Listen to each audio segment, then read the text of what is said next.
What is up, guys, and welcome back to the Hammer Dance YouTube channel. Today, this video is going to be focusing on OBS, and what I mean by that is we are going to basically be putting together a full guide on OBS. OBS is used for streaming or recording. It's a brilliant piece of software. It's absolutely amazing. You can do so many really cool things with OBS, but there's a lot to learn. So this video is going to be tailored more towards beginners and intermediate/advanced users within OBS. I'm assuming that you've already downloaded and installed it, so we won't go over that. But basically, we will start from you installed OBS and now you have a fresh OBS with no settings changed, no scenes created, no sources, and we're going to go through it, and I'm going to try and make it as short as possible so that by the end of this video, you guys are able to hit that start streaming button or hit that start recording button and get the quality that you're looking for. But before we do that, guys, let's give a shout out and thank you to our sponsor for today's video, Own.tv.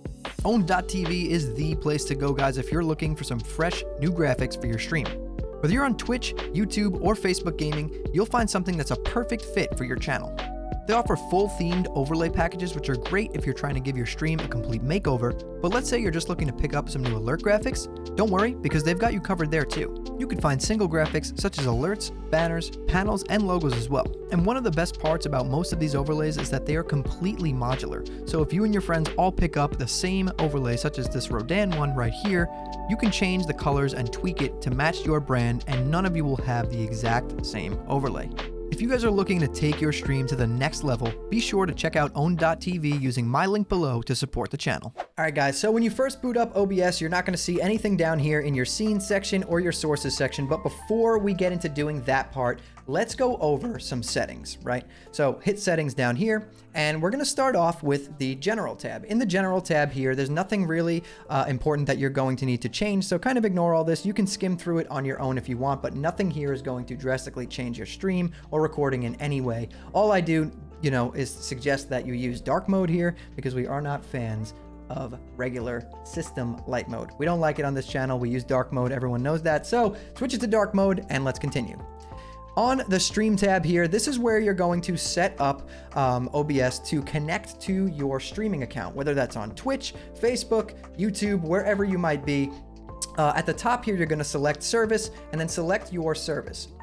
For me, I stream on Twitch, so I have Twitch selected. We want the server selection to be auto so that it automatically picks the best server. And then right here, if your account is not connected, it's going to say connect account. You're going to hit that button and it's going to prompt you to log into your Twitch account or log into your YouTube account, whatever you selected. And then OBS is now tied to your streaming account, whatever you use. It's pretty cool. It didn't used to be like this. You used to actually have to copy and paste your stream key in there. Not anymore. Now you just log into your account. It's tied right into OBS. And it's awesome. Next tab down here, we have output. So bunch of stuff we're going to be changing in here. So make sure at the top you switch it from simple to advanced mode. I can't switch it right now because I'm in the middle of a recording, but switch it to advanced mode, and let's start with the streaming tab right here. In the streaming tab, ignore everything up top here except for encoder. What you're going to want to do here is switch it to NVIDIA NVENC H.264-new encoder if you have that. If you do not have that encoder and all you see is X264, you can use that encoder as well. The difference is X264 is using your CPU or your processor to do the encoding, whereas NVENC H.264 is using your graphics card. So generally, if you have like a 10 series graphics card or higher with NVIDIA or an equivalent of AMD, I would suggest using your graphics card as your encoder. But however, if you do not have that option, X264 is a good option as well. So anyway, going down, ignore rescale output. We don't want to do anything here. With that, rate control for streaming, you do want it on CBR. And right here of your bitrate, this is where it gets a little bit tricky. If you're streaming at 1080p at 60 FPS, I would suggest something between the lines of 6,000 to 8,000 if your internet can handle it. But if you're doing 720 at 30, you can definitely get away with using like 2,500 to 3K for your bitrate. So kind of judge it by that. If you're playing a lot of fast-paced games like shooters and things like that, you do want to try and have the best bitrate possible. So that's why I'm using 8K. It is gimped a little bit on Twitch, but I was streaming on YouTube, which is why it's a little bit higher. I think Twitch caps you at 6,500 if you're not a partner. So keep that in mind. You can find that actually on Twitch's website. They do have that information. But if you're streaming on YouTube, you can crank it up a lot higher. Keyframe interval, you want to set this to 2. Preset, max quality, and profile high. Now, the preset, you can mess with this on your own. If you're starting to get a little bit of choppiness in your recordings, or you're losing FPS in your game, you can drop this down to quality. There's not much of a difference between quality and max quality, and then kind of go down and down and down, or start lower and then keep cranking it up, and just see if you can run it on max quality and not lose any FPS. That would be great. Profile, we're going to set to high. Look ahead, we want checked. Psycho visual tuning, we want checked. GPU set to 0, and max B frames set to 2. Jumping over now into the recording tab. This has nothing to do with streaming. This is only if you are recording videos. We have some different settings here. So basically at the top here, we want it set to standard. Recording path, you're going to hit browse here and select wherever you want your recordings to be stored upon finishing the recording. Recording format, I wouldn't suggest recording in MP4 for everyone. Use FLV. What happens with MP4 is, let's say I'm recording a video in MP4.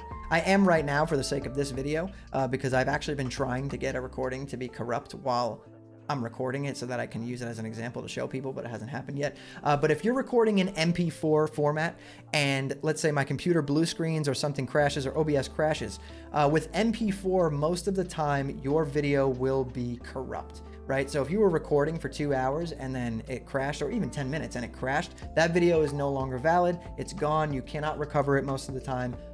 Whereas FLV, it will render out the video and you have everything saved up until the point of that crash. So I do not suggest recording in MP4 format. Encoder, same as the streaming, what we were talking about. If you have this option, use NVIDIA NVENC H.264. If you don't, X264 is fine as well. Ignore rescale output, and down here is where it gets a little bit different, right?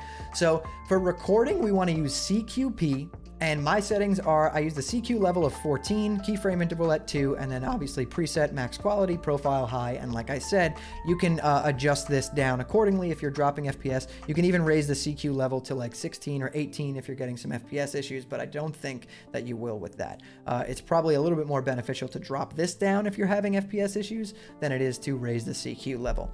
Look ahead, we want unchecked. Psycho visual tuning, we want checked. GPU at 0, max B frames set to 2. In the audio tab here, this is where if you had multiple audio tracks, which I don't, you can add different audio tracks in here. And replay buffer is basically, if you want the replay buffer enabled, what this will do is allow you to set a hotkey. Later on in the settings here, I'll show you. You can set a hotkey, and if you press that hotkey, it will save the last 30 seconds of your recording or your stream. Really, this is more beneficial for streaming. Like if you're trying to save clips directly to your hard drive, this is a super useful feature. I suggest enabling that if you do want to do something like that. So moving on to audio. In the audio tab here, we want sample rate set to 48. We want channel set to stereo, and under global audio devices, this is where it's going to be a little bit different for everybody. So for me, I run everything through my Go XLR right here. Everything is run through my Go XLR. So as you can see here, I basically have one audio device, which is Broadcast Stream Mix, which is my Go XLR. If I did not have a Go XLR, you would want to choose your desktop audio device, set to your headphones or your speakers, whatever you're using to hear sound. And then for your microphone, you're going to want to select your microphone right there. Just for me, though, it's a little different because I'm only using a Go XLR, which everything is run through this one channel right here. For meters, set it to fast. Peak meter type, sample peak. Monitoring device, we set to default, and everything else down here. These are basically hotkeys you can set to either mute or delay specific scenes. I don't use this feature at all, but if you did want to use it, it's right down here. Moving on to the video tab, this is a pretty simple tab. Your base canvas resolution is going to be whatever you are viewing, whatever you are gaming at, or whatever your resolution is on your screen, right? So I'm on a 240 Hertz 1080p monitor, so I use 1920 by 1080, and your output scaled resolution is what you want your stream or your recording to be, right? So if I wanted to game at 1080, I would leave this set to 1920 by 1080, and I wanted my stream to be 720, I would change this to 1280 by 720. So I'm still playing and gaming at 240 1080p, and my stream is outputting at 720p. That's where you would change that. However, I stream at 1080, so I leave it set to the same resolution. Downscale filter, set this to Lanxos. You can drop it to the middle option if you're having FPS issues at all, but I don't think you will. Again, the downscale filter is not super heavy on your CPU. And then common FPS values, this is where you will set the FPS of your stream or recordings. My recordings and streams are in 60 FPS, thus I have it set to 60.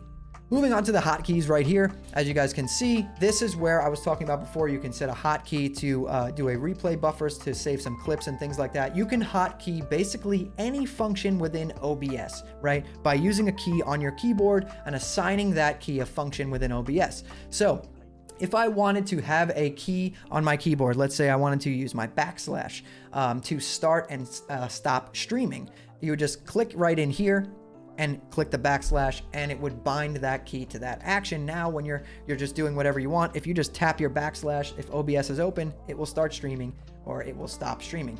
I do, however, not suggest binding start and stopping stream to a key, because you can accidentally go live and things like that. And I'm sure you guys have seen like Twitch fails and all that crazy stuff. We don't really want that. So it's really not that big of a deal to hit the, go down and actually click start streaming. But to use hotkeys for other things like disabling sources or enabling cameras or switching to different scenes, definitely suggest that if you don't have a Stream Deck or some kind of button press for it, you can use keybinds right here within OBS. Pretty cool features right there. I would definitely take advantage of those if you don't have a Stream Deck. Moving down to the advanced settings right here.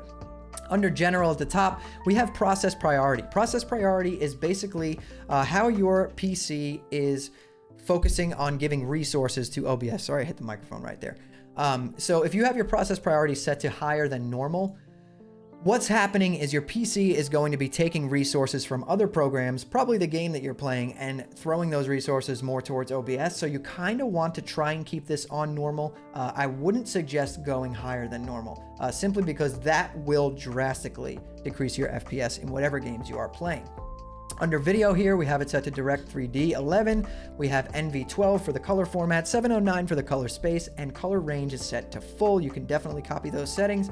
It will work out perfectly. And everything else in here is kind of nothing super important. If you want to use some things here, you can.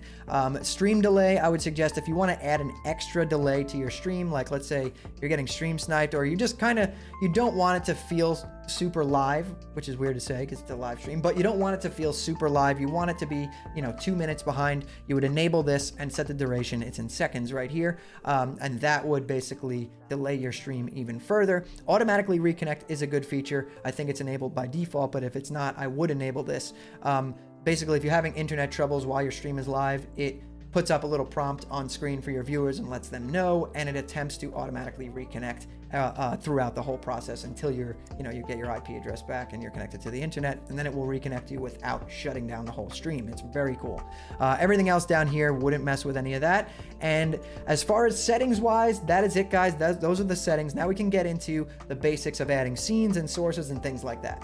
All right, so now we're here and we messed with our settings. We got everything the way that we want. We're ready to start streaming. We're ready to start recording. However, our OBS, I'm sure on your screen, this is black if you haven't set it up before. So the first thing that we want to do, and we'll do the very basics here, because once you get the basics, it's pretty easy to dive in and do some other stuff. And I have tons of videos on my channel, guys, if you want to dive really deep into OBS. But like I said, this is just the basics, a little bit of intermediate and advanced stuff in here to get people started if you didn't know where to start once you installed OBS. So first thing you want to do is come down here and you're going to hit the plus sign and you are going to create a scene, right? And now that scene is going to be just a black screen. Okay, so you hit the plus sign, name your scene. If you want to name it main, basically for our first scene, what we'll do is just have your camera and your game, whatever you're playing, right? So you can name this scene, let's just name it main test, right? You can't see me, I'm gone, but I'm here, I promise. So anyway, I'm gonna go back to my main scene so you can see me again. And what you're gonna do in that main test is you're gonna come down here to sources and click the plus sign, and you're gonna hit video capture device, right? We're gonna select create new. You're gonna name it, camera or whatever.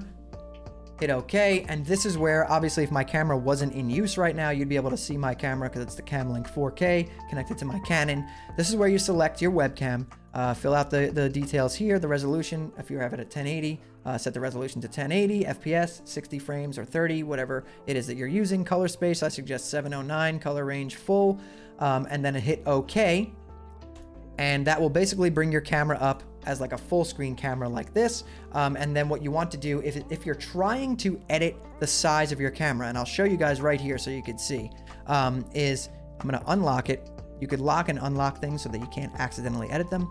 And you click on it, right? And now if I click on my camera, okay, there we go. So this is my camera. So you come down here and you select your camera by clicking on it, make sure it's unlocked so you can move it. You'll get this red outline around it showing that you have it highlighted, and you can drag it around or do whatever. We can make it bigger. Whoa, that's a little too big. We lost it. Where'd the camera go, guys? Right, so you can click on it, make it bigger, make it smaller, basically do whatever. I'm gonna fit mine under my camera border. So the way the sources work down here, guys, is they work as a layer system, right? So you see how my camera, you could see the border that I have, my camera border is over my camera. That's how we want it. If I were to take my camera, which is this, and drag it above the border, you can see it hides it. So we basically want my camera to be under the border. We want to put it down there, and we want to shrink it down inside the border so that it fits just right, probably like that. Yep, that looks good.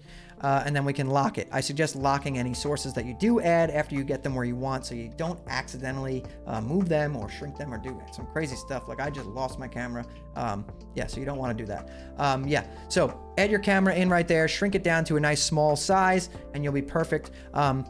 Next thing you want to do is be able to see your desktop, and there's two ways to do this, right? So if you want your screen to actually be visible, it's called display capture.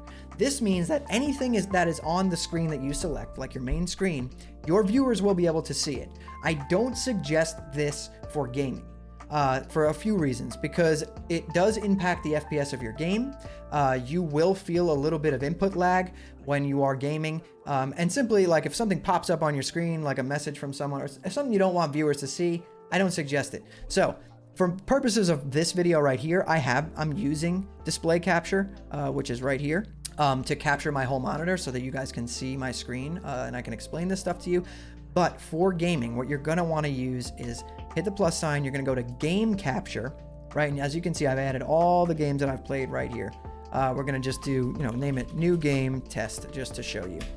And you'll get this window right here. And make sure your game is open, right? So open up your game before you add this source. And then when your game is open, you go here and you're gonna click capture specific window. And then right here in this box, if your game is running, it will be there to select. You select that game and hit OK.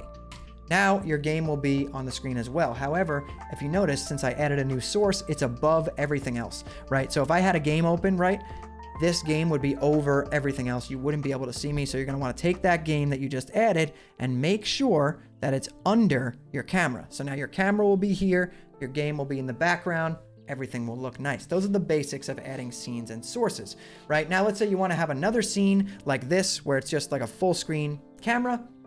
Super easy. All you're gonna do is drop down here, click the plus sign, add a new scene, just call it like full screen, like that. Come back down here. I can't show you because obviously I'm recording it, and when I do that, my screen turns black. You need to come down here to the plus sign, hit video capture device, hit add existing, because we already added your camera, select your camera, and it will be full screen, and then that can be another whole scene that you have that you can switch to when you want to just do some full screen video like this. It's super useful, super nice. But now let's say you have this and you want to add some images, right? Like let's say you have a little bit of an overlay that someone made you that you want to add, sort of like this screen that I have right here. This is basically just an image, right? And I have shrunk my camera down to this size to fit in this box. And then in this box up here, I have, my display capture going. What you're gonna do for that to add images is the same exact thing. You come down here to hit the plus sign, hit image, add the image, hit browse, find whatever image you want to add. And then when you get to it, like this screen here, just like we did before, select your camera, shrink it down, make sure it's under the image in the layers. If this is like a cutout and you want your camera to be behind it, it's super simple, guys. It's really, really easy. Once you get the hang of it, it's really, really easy. I'm not gonna get into the more advanced things like filters and stuff like that. But I do have videos on that on the channel if you guys want to check them out. I have tons of videos on how to make like your microphone sound good, how to make you're able to monitor your microphone in your headphones so that you can hear what your voice sounds like. We can EQ your voice, basically give you like a nice like radio broadcasting sound to your voice. And you know, that's super nice. People like good quality stuff. But anyways, guys, that's really it. That's the basics. Those are all the settings you're going to need to get started. Those are the basics of making some scenes and sources. If you guys want a little bit more in-depth stuff, you can just check out any video on my YouTube channel. I have, I think this is my 100th video. So that's pretty cool. This is the 100th video on the channel. But we have at least 50 videos on OBS and audio and video and how to get the right settings that you want for specific things. So definitely check out more videos on the channel if you guys want to dive a little bit deeper into OBS. But this is just a full guide on how to get started so that people can start streaming or start recording or whatever it is that they want to do. So if you guys like this video, please hit that thumbs up. It really does help me out a lot. And subscribe to the channel. Turn on those post notifications so you don't miss next time we post a video. And if you guys want to hang out with me on my live stream, I stream on Twitch at twitch.tv/hammerdance. So go follow me on there. But anyways, guys, that's all from me. I want you to keep those hammers up, and I'll see you next time.